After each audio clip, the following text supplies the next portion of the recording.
We live in a distracting and distracted society.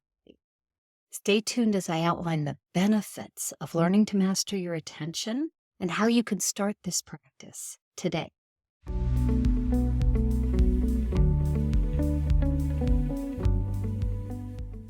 Your attention is your greatest asset.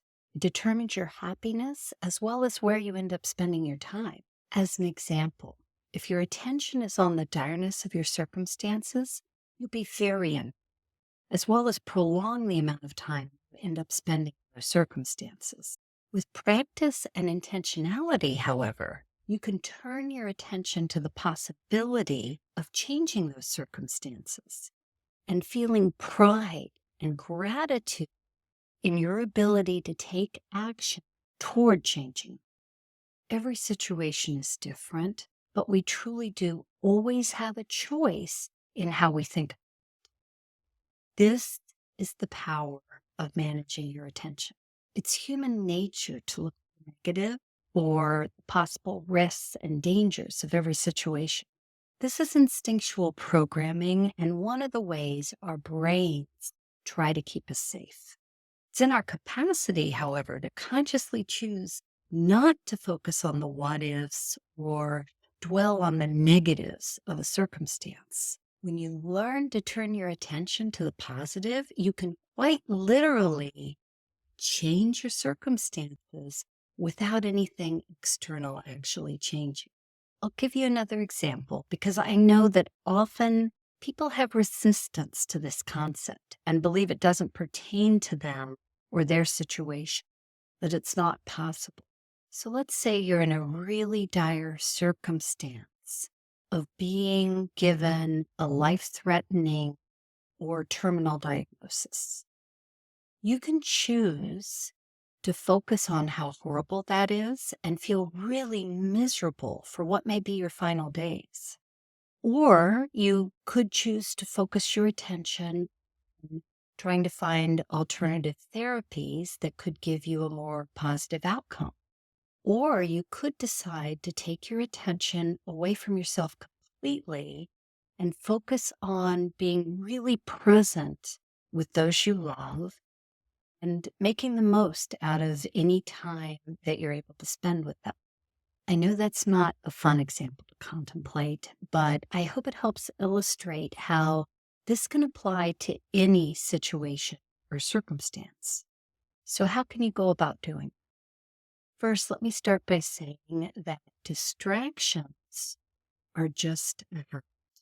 It doesn't matter if you've been told that you have ADD or another attention-related disorder. You can improve your attention by working on building habits. But more important than the amount of time that you're able to focus on something is the ability to notice what your attention is on and move it to something more positive if it's gone down the worry or what if rabbit hole. Understand that distraction and worry has been ingrained into us by our society. So don't beat yourself up for your current habits and don't just accept either. The first step to building better attention habit is to notice when your thoughts turn negative or aren't serving you. You may be signaled to recognize this by emotions such as anxiousness or anger or sadness, because our thoughts create our emotions. Set an intention to check in on what you're focused on throughout the day. And if it's positive and serving you, being something new to try and remember, I highly recommend that you set alerts on your phone or set up physical notes in conspicuous places so that you can be helped to remember. And this is all you should do for a couple of days, maybe over the course of both a work and an off day. You want to view this objectively, like scientific research, and don't be dismayed by what you may observe. Just gathering data at this point, and believe this is the hardest part. You can't improve any habit if you're not aware that you're doing it. The next step will be to analyze the data that you've collected. Are there certain times of day or certain situations or people that seem to trigger your thoughts and an emotional response that's not pleasant? Typically, there are. If you can't find a pattern, you may want to give yourself a few more days of research and data collection because you're probably overlooking something. Once you identify patterns, you're going to choose just one situation or trigger to work on to start. And ideally, you should choose something small, meaning it doesn't come up often or elicit a really big emotional response from you.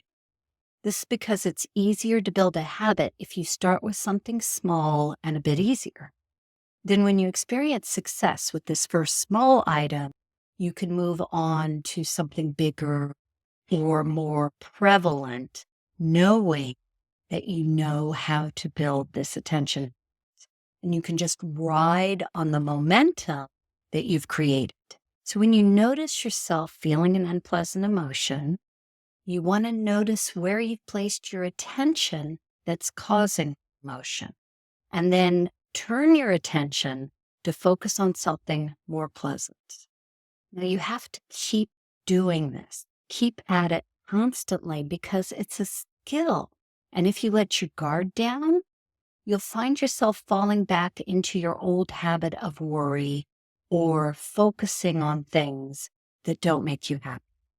Of course, the more you practice this, the easier it's going to become and the more happy you'll find yourself being. Don't forget to subscribe to our channel and click on the next video if you'd like to learn more about the power of being present.